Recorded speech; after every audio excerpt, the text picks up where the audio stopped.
Hey everyone, welcome to the team Zoom for the week. We're glad everyone who could be on live and everyone watching in playback. We're glad to have you here. So this week we have 2 weeks left? We have about 2 weeks left in the challenge, and I want everyone to just kind of focus on thinking past the challenge. It's kind of like looking past the mark, I guess, like when you're shooting an arrow, don't they say that? Like look past the mark. And it's the same with the challenge. If you look past the mark of the final days, to weigh in on the challenge at the end of October, then you're going to be looking past when the challenge is done. You're going to be looking into the future of finishing up your weight loss phase, or possibly going into maintenance, or maybe you've already been at a healthy weight. And just think about all the different habits that you've been focusing on and learning throughout the challenge. And just take like a minute to think how you're going to continue these habits. Visualize yourself continuing to drink your water. Visualize yourself continuing to do daily movement and exercise and eating right and making these healthy choices, stop, challenge, choose. And because that's really where you're going to find long-term success. Yeah. And we actually, within Take Shape for Life and leadership of the health coaches, we just came back from an event at Sundance Resort, which is here in Utah. And your workbook that comes in the Habits of Health system was co-written by Robert Fritz and Dr. Wayne Scott Anderson, who's the founder of Take Shape for Life. And so we had time to mentor with both of those people. And we just learned so much just about this fact, and really being the dominant creative force in your life. And I contrast that to when you feel like you're the victim, like things happen to you, and oh, I went to a family party and they had all this food and I couldn't not eat it, right? And that's not really being the dominant creative force in your life. That's being the victim, right? And so I just wanted to kind of give you that little thought, and then I'd love to go around really quickly and have everybody say something that you can teach someone else, or you have taught someone else that you've learned from the challenge. So this is kind of like the pay it forward minute, okay? So something that you have paid the knowledge forward and taught someone. Who wants to go first? I will. Okay, go ahead. I never realized how important just drinking water was. I figured as long as it was liquid, it was okay, But watching the little clips and all the little memos that Dr. A has written about how important just clean, regular water is. And more of it than obviously I have been drinking. So that was a big eye-opener for me. So I tell everybody, don't drink that. You need to drink water. Awesome, Bonnie. Love it. Okay, who else? Well, I'd probably say about the water thing too. I have to agree with her about the water, because I always thought if you drank it, it went in, it was juice, whether it was juice or water or whatever. But it's really made a difference for me, and so I've passed that word on already to people. I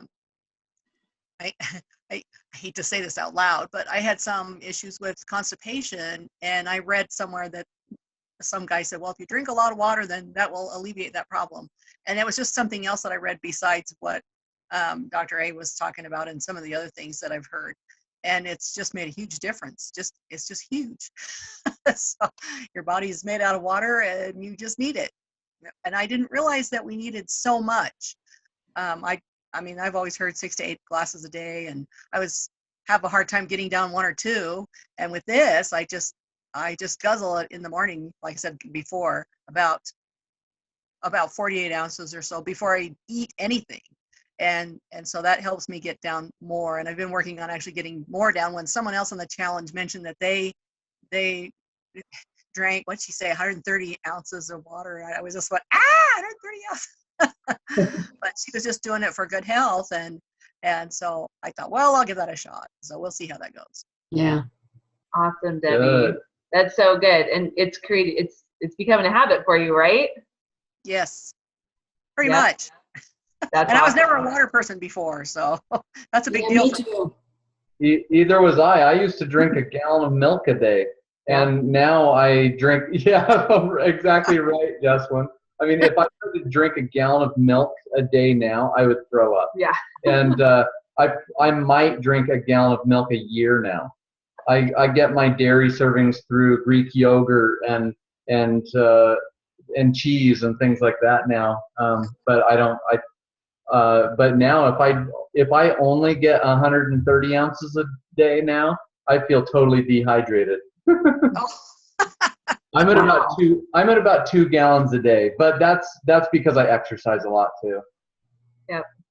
Somebody's how at my much do you front door, exercise? so I'm going to run for a minute. I'll be right back. Okay. Yeah. Okay. Go ahead, Jesslyn. I know you had your hand raised too. Oh, I was just going to say, I ended up talking this particular week about, I've been loving the little exercise videos, because we have, we just have a home gym. We invested in home gym equipment when the twins were born, because I wasn't hauling them to the petri dish of the kid care. But I get in a rut sometimes of doing the same thing over and over and over again with the equipment that I have on hand. And so I talked to a couple of people this week. My cousin was one of them earlier today. I said, oh, well, then do this and this and this, because she had exercise bands. And I don't think, like, the last video was on the shoulder and the back that she had done with the exercise bands. I haven't used exercise bands like that. I use them like on arm, but so the exercise videos, and I have like 4 tabs open still on one of my browser windows with all the exercise videos from this week, the ones I wanted to redo, because it's helped me bust out of a rut of what I'm doing with the same equipment. I love that they're not just at a gym going, well, if you don't have this fancy piece of equipment, then go walk a mile. It's so I've loved those. Yep. And if you watch those exercise videos, under the video, it has a little link to their YouTube channel. And if you click that, then you can actually bring them all up and you can share them to your Facebook status or anything. So, really consider like paying it forward when you learn something that has really helped you with the challenge. Teach that to someone else, to a family member or friend, or post it on your Facebook status, because you never know like what little bit of information will really help someone else. So that was our little thought for the week, is really considering paying it forward with everything that you're learning. So thanks for being on, you guys. You're awesome.